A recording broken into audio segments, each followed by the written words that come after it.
घर की पवित्रता बनाकर रखते हुए जो एकादशी का व्रत करता है उसको बड़ा दिव्य लाभ प्राप्त होता है। उसके अंदर सात्विकता की ऐसी शक्ति होती है कि ये तामसी जो नकारात्मक ऊर्जा है, भूत प्रेत आदि ये सब तमस योनि के जीव है, इनका वश उन्हीं पे चलता है जो तामस प्रवृत्ति के होते हैं। जो सात्विक वृत्ति के होते हैं उनमें ये सब चीजें हावी नहीं होती। इसलिए सात्विक बनो, सत्व गुण बनो, सत्व गुणी बनो, सत्व संपन्न बनो, तो ये किसी का किया कराया टूना टोटका ये आप पर हावी नहीं होगा। अब नंदराय जी एकादशी व्रत तो इन्होंने निर्जला किया, लेकिन घर के कुछ काम में व्यस्त हो गए, तो रात्रि में स्नान करने चले गए यमुना जी में। और कथा कहती है कि जैसे ही वो स्नान करने चले गए,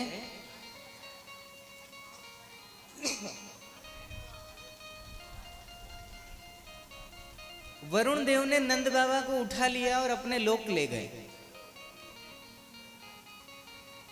और यहां ब्रज में सब लोग ढूंढने लगे कि अरे नंदराय जी कहां चले गए, कहां चले गए। भगवान श्री कृष्ण को पता चला तो उन्होंने कहा कि रुको मैं ढूंढ के लाता हूं। भगवान समझ गए कि नंद बाबा कहाँ हैं, सीधे भगवान वरुण लोक पहुंचे और भगवान को अपने लोक में आता हुआ देखकर स्वागत सत्कार किया भगवान का वरुण देव ने। भगवान ने कहा ये सब तो ठीक है, वो मेरे बाबा को क्यों उठाकर लेकर आए? तो बोले वो रात्रि में स्नान कर रहे थे, और रात्रि में स्नान करने का नियम नहीं है शास्त्रों में, और रात्रि में सरोवर में स्नान कर रहे थे तो हम जल के देवता हैं, हम उठा के ले आए। और ठाकुर जी वैसे तो असंख्य लोग स्नान करते हैं, हम सबको थोड़ी उठाते, हम तो दूसरे को सिर्फ दंड देते हैं। अब इनको हमने इसलिए उठाया क्योंकि हमें पता है ये आपके बाबा है, और इनको अगर हम उठा के ले जाएंगे तो आप जरूर इनको ढूंढते ढूंढते हमारे पास आओगे और आपके श्री चरण इस वरुण लोक को पावन करेंगे। इसलिए जानबूझकर हम इन्हें उठाकर ले आए हैं, हमें क्षमा करे। क्षमा मांगी। ठाकुर जी ने देखा कि चलो मेरे दर्शन की कामना से इन्होंने ऐसा किया है, चलो ठीक है दर्शन हो गए, लाओ हमारे बाबा हमको लौटा दो। कथा कहती है कि वरुण जी ने बाबा को लौटा दिया और भगवान नंद बाबा को लेकर फिर गोकुल में आ गए। कथा कहती है ब्रजमंडल की बड़ी महिमा है।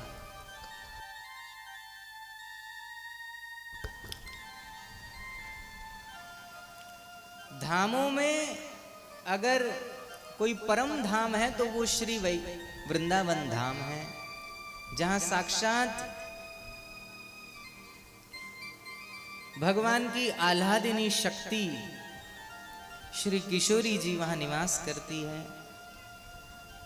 बाकी सब तो धाम तीर्थ है, लेकिन वृंदावन धाम अनूठा है।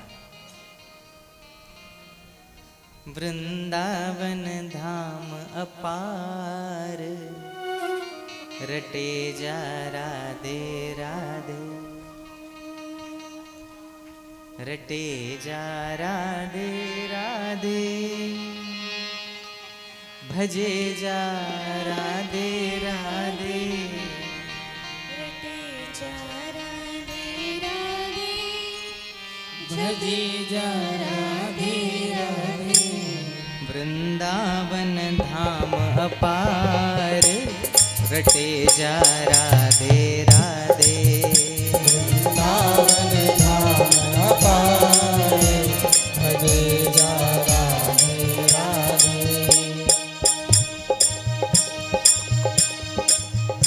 अरे नर तन तैने पायो, तू वृंदावन नहीं आयो।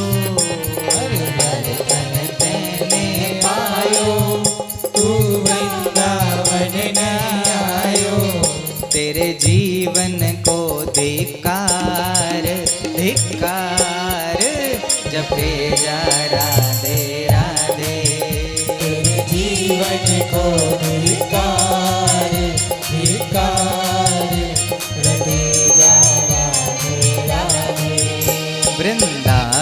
रास रचायो, शिव गोपी रूप में आयो।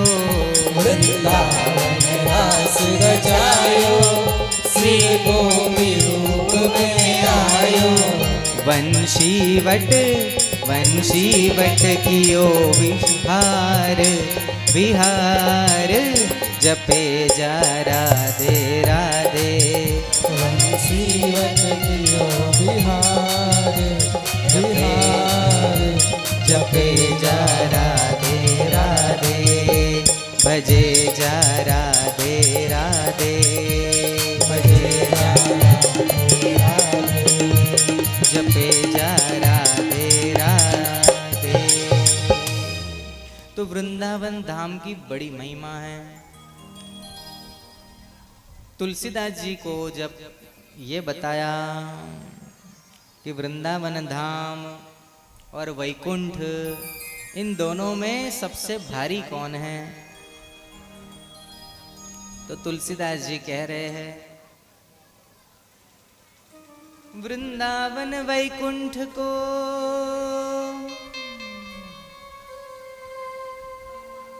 तोल्यो तुलसीदास। गुरु रयो सो भूरयो, हल्को गयो आकाश। तुलसीदास जी ने वैकुंठ और वृंदावन को तराजू में रखकर तोल के देखा, भारी कौन है, तो बोले भारी वृंदावन निकला और वैकुंठ का पलड़ा आकाश में चला गया, हल्का हो गया। इतनी महिमा है वृंदावन की इस धरती पर।